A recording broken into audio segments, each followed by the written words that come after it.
Bath Gaya అంటే నడిచింది. Bath Gaya లేదు. ఇప్పుడు 10 ఏళ్ల క్రితం నువ్వేం మాట్లాడినామో బయటికి తీస్తాను. నీ మాటలు మళ్ళీ నువ్వు బుకాయించడానికి కూడా ఆస్కారం లేదు. ఇది నా వాయిస్ కాదు, ఇది నాది కాదనే లేదు. చక్కగా బాగా తెచ్చి పెడతాను. ఏం చెప్పినావు? 500 రూపాయల బోనస్ ఇస్తా అని చెప్పిన మీరు మొన్న వాళ్ళు వచ్చిన తర్వాత పంటనే తక్కువ. మొట్టమొదటిసారిగా మళ్ళీ పంటలు ఎండిపోయినాయి. మొన్నటిసారి చాలా సంవత్సరాల తర్వాత రెండవ పంట దిగుబడి తక్కువ వచ్చింది. కరెంటు లేక, నీళ్ళు సరిగా మేనేజ్మెంట్ చేయలేక, మోటార్లు కాలిపోయి, ట్రాన్స్ఫార్మర్లు కాలిపోయి ఇలా సరైన పంట రాలి. గా పంటకు కూడా 500 రూపాయలు ఇచ్చేటువంటి దమ్ము నీకు లేదు. ఏం చెప్పినావు? గా పంటకు కూడా సన్న వడ్లకు మాత్రమే ఇస్తాం, దొడ్డు వడ్లకి ఇయ్యం. నీకు తెలుసా? అసలు తెలంగాణ రైతులకు తెలుస్తుంది.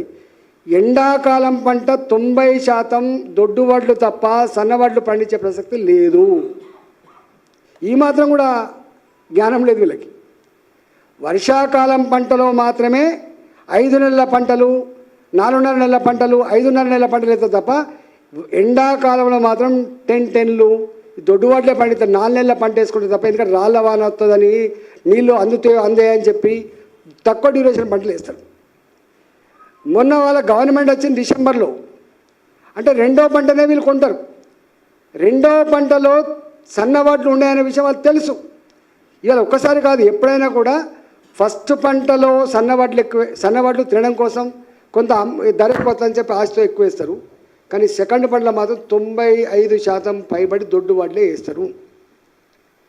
దానికి ఈయన చెప్పిన మాట ఏంటంటే, నేను సన్నవడ్లకి ఇస్తా తప్ప దొడ్డు వాళ్ళకి ఇయ్యను అంటే ఒక ఎకరామం పెట్టేసింది. ఇక ఇయ్యడం లెక్క. ఆ సన్నవడ్లు కూడా ఈసారి ఏమైంది? వీళ్ళ ఎంఎస్పి కంటే ఎక్కువ ధరకు అమ్ముకున్న తక్కువ పంట పండింది. కాబట్టి వర్షాకాలంలో పంటే సన్నవడ్లు అనేటివి వాళ్ళు వాడకం కోసం ఫస్ట్ పెట్టుకుంటారు. కొంత వాళ్ళే పట్టించుకొని వాళ్ళ ఇంటి పక్క వాళ్ళకు అటు ఇటు అమ్ముకుంటారు. కొంత ధర మంచిగా వస్తే బయటకు అమ్ముకుంటారు. కొంచెం మాత్రమే మార్కెట్ పోయే ఆస్కారం ఉంటుంది. అంటే సన్నవడ్లు మార్కెట్కు రావు. సన్నవడ్లకు 500 రూపాయల బోనస్ ఇచ్చేది లేదు. ఇది నీ వాలకం.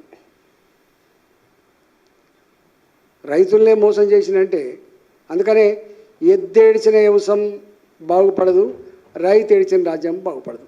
ఇవాళ రైతులు తప్పకుండా కన్నీళ్లు పెడతారు. వాళ్ళు శాపనార్థాలు రేవంత్ రెడ్డి ప్రభుత్వానికి ఇవ్వడం ఖాయం.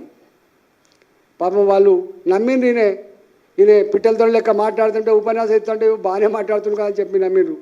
అంటే అతి తక్కువ కాలంలో ప్రజాక్షేత్రంలో నమ్మకం కోల్పోయిన వ్యక్తి ఎవరైనా ఉన్నారంటే రేవంత్ రెడ్డి ప్రభుత్వం. వాళ్ళ యావంతా వాళ్ళ ధ్యాస అంతా వేరే దాని మీద ఉన్నది. మొత్తం ఆగమాగం ఉన్నారు. ఒక్క వర్గం కాదు, ఎవరిని కదిలించినా కూడా ఏడిపోయి ఉన్నది.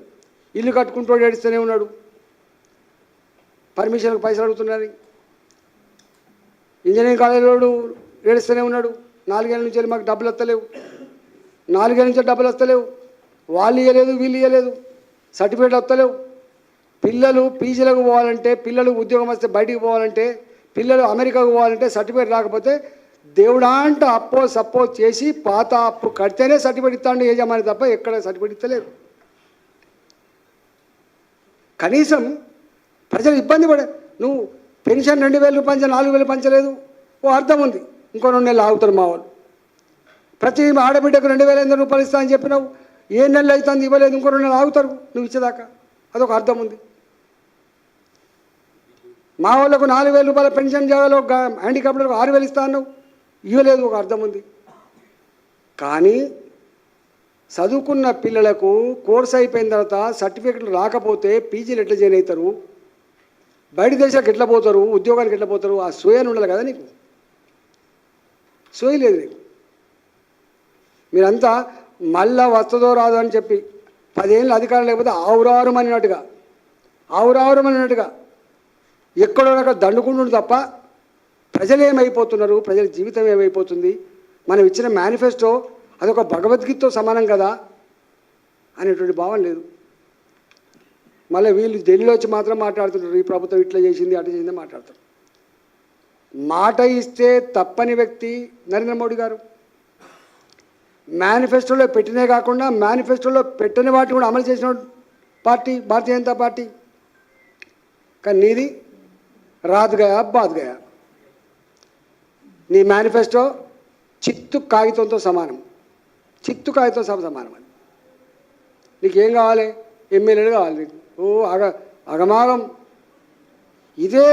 ఇదే రేవంత్ రెడ్డి గారు ఆనాడు వాళ్ళ పార్టీ ఎమ్మెల్యే పోతున్నప్పుడు ఎన్ని కోట్లకు అమ్ముడు పోయింది మీరు?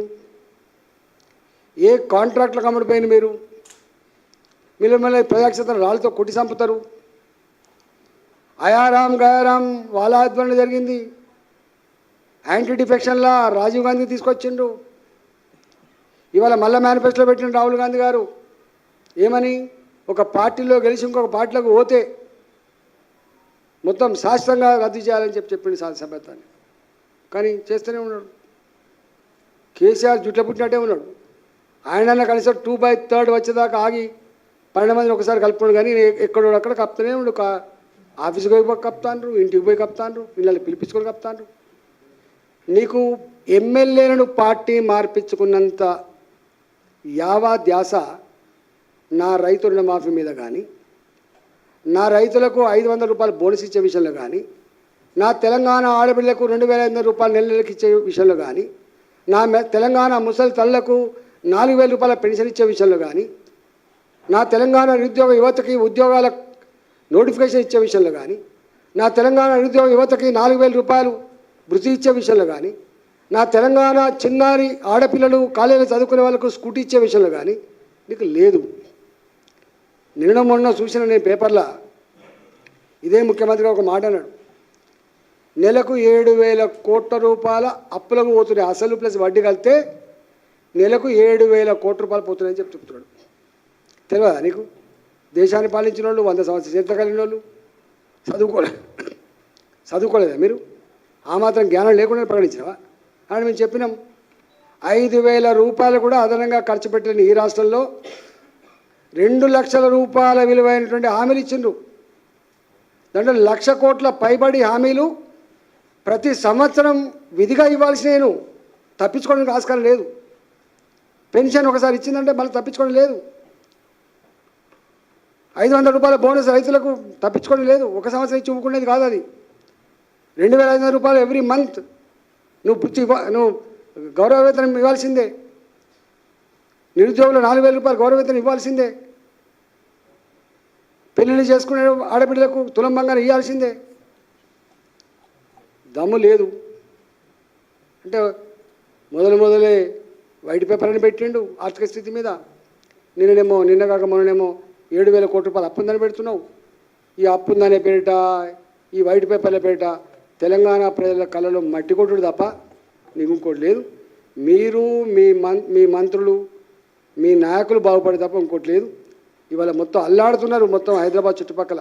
ఎప్పుడో ఇవాళ మళ్ళొకటి వచ్చింది భూములకు దానికి సంబంధించి. ఇందిరాగాంధీ గారు ప్రధానమంత్రి ఉన్నప్పుడు అసైన్ చేయబడ్డ భూములు, వాటి 10 ఏళ్ళ తర్వాత రియల్ ఎస్టేట్ బ్రోకర్లు దాన్ని మంచిగా ప్లాట్ చేసి అమ్ముకున్నారు. నాగార మున్సిపాలిటీలో సర్వే నెంబర్ 83 అట. ఎప్పుడు ఇందిరాగాంధీ గారు ఎప్పటి ఇవాళ 2024 వాళ్ళకి అసైన్ చేయబడితే వాళ్ళు అమ్ముకుంటే వాళ్ళు రియల్ ఎస్టేట్ వ్యాపారులు దాన్ని ప్లాట్ చేసి అమ్ముకున్నారు. మళ్ళీ దాన్ని ఎవరైతే అసైన్ చేయబడ్డ రైతులను మళ్ళీ వాళ్ళు గుంజుకొని మళ్ళీ వ్యవసాయం చేసుకున్నారు. మళ్ళీ ఈ 10 ఏళ్ళ క్రితం మళ్ళీ అమ్ముకున్నారు వాళ్ళు 60 గజాలు. ఈసారి కొనుక్కున్నారంటే ఎవరంటే భయం పాపం వాళ్ళు తెలియదుగా. అప్పుడేమో రియల్ ఎస్టేట్ వ్యాపారం కొనుక్కుంటారు. మొన్న కొనుక్కునేది మాత్రం వంశరాజుల కులము, దొమ్మరోళ్ళు, గంగిరెద్దులోళ్ళు, బుచ్చగాళ్ళు. ఒక మాట చెప్పాలంటే బుచ్చగాళ్ళు కొనుక్కుంటారు 60 గజాలు. ఎవరు కొనుక్కుంటారు? మనం కొనుక్కుంటామా? 60 గజాల భూమి 8 గజాల భూమి కొనుక్కొని ఇల్లు కట్టుకుంటే ఇలా ఎంఆర్ఓ పోయి నోటీసులు ఇచ్చిండు. మంత్రి గారేమో, రెవెన్యూ మంత్రి గారేమో మేము ఎక్కడ ఇల్లు కూలగొట్టేటువంటి ఆదేశాలు ఇవ్వలేదు, అట్లాంటి పని చేయమని వారంటారు. కింద మాత్రం ఎంఆర్ఓలు ఆర్డీఓలు విచ్చలవిడిగా విరుచుకపడి బెదిరియాలి, 10 ఇల్లు కూలగొట్టాలి, వీళ్ళు పోయి బేరం పెట్టాలి, ఆ పేదపై వీళ్ళ కాళ్ళ మీద పడాలి, వాళ్ళకి ఇన్ని డబ్బులు సమకూర్చుకోవాలి. ఇది ఎజెండా. గిదిని కోసం ఉన్నారు తప్ప ఈ ఇచ్చిన హామీలు అమలు చేసే దాంట్లో లేరు. నేను ఒకటే డిమాండ్ చేస్తున్నా, నీకు ఏమాత్రం నిజాయితీ ఉన్నా చిత్తశుద్ధి ఉన్నా ఆనాడు అన్కండిషనల్గా ఏదైతే రైతు రుణమాఫీ చేస్తా అని చెప్పినావో వెంటనే రైతు రుణమాఫీ చేయాలి, లేకపోతే ప్రజాక్షేత్రంలో నీకు తప్పదు శిక్ష అని చెప్పి హెచ్చరిస్తా ఉన్నా భారతీయ జనతా పార్టీ.